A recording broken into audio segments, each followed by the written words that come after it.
Yemek Adası'na hoş geldiniz. Bugünkü tarifim pratik bir şekilde küçük küçük kahvaltılık bazlama ekmeklerden yapacağız. Buyurun yapımını görelim. Öncelikle yoğurma kabımın içine 1 tatlı kaşığı kuru mayayı alıyorum.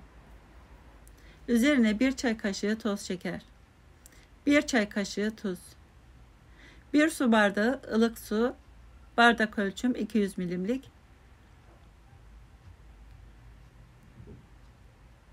1 tatlı kaşığı da zeytinyağı ekliyorum. Çiçek yağı da kullanabilirsiniz, fark etmiyor. Güzelce karıştıralım.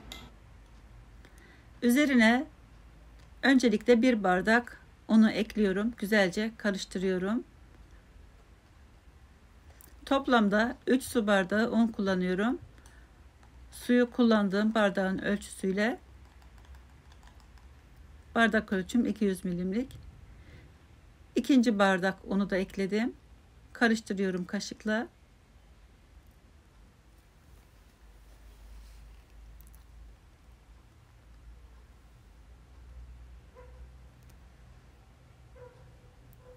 Üçüncü bardağı da ekliyorum.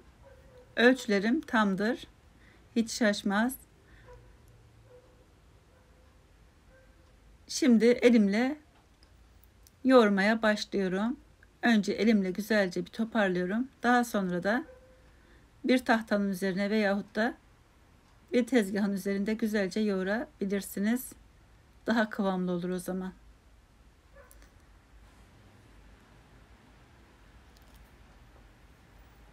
Evet, hamur toparlandı. Biraz da tahtanın üzerinde yoğuracağım.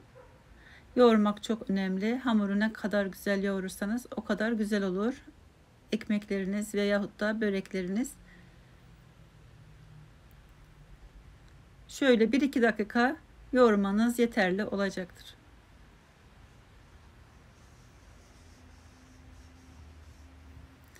Şimdi hamurumuzu tekrar kabın içine alalım ve üzerine bir streç film veya bir kapak veyahut da bir kapak kapatalım. Yaklaşık yarım saat içinde mayalanacaktır ılık bir ortamda. Hamur mayalandı. 2-3 katına çıkmış. Görüyorsunuz, gayet güzel olmuş. Şimdi havasını alalım. Daha sonra tekrar tahtanın üzerinde biraz yoğuralım. Maya kokusu gelmesin diye.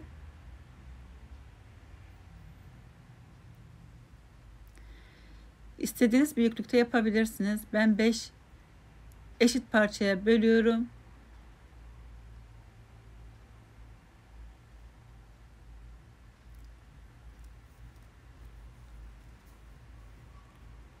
Çok fazla kalın yapmıyorum. Yarım santim kalınlığında açtım.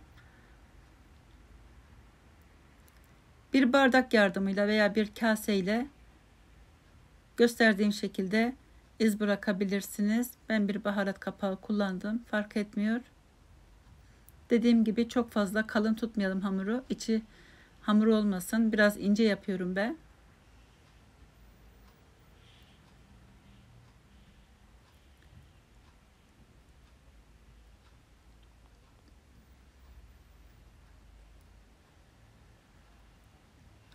Biraz da bu şekilde bekletelim tahtanın üzerinde.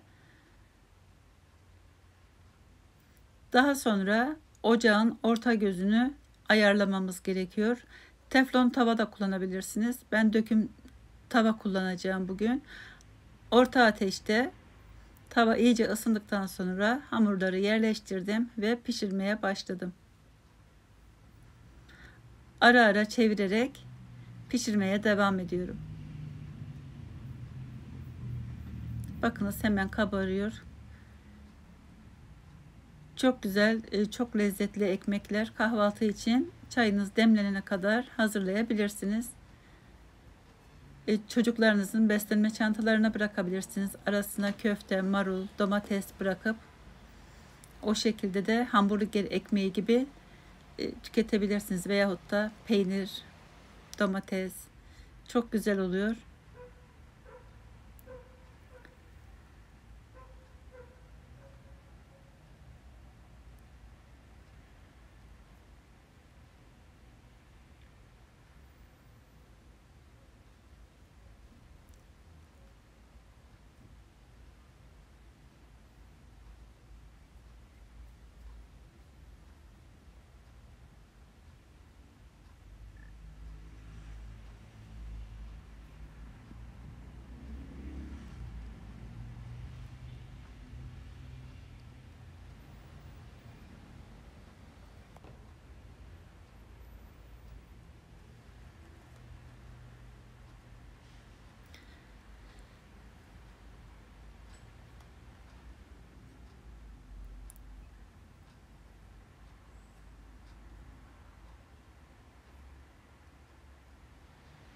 Evet, ekmekler pişti. Şimdi üzerine tereyağı sürüyorum.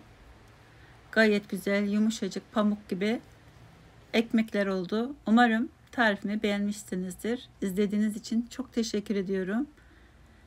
Abone olursanız mutlu olurum. Bakınız, pamuk gibi çok lezzetli ekmekler. Deneyecek olanlara kolay gelsin. Başka videolarda görüşmek üzere. Hoşça kalın. Afiyet olsun.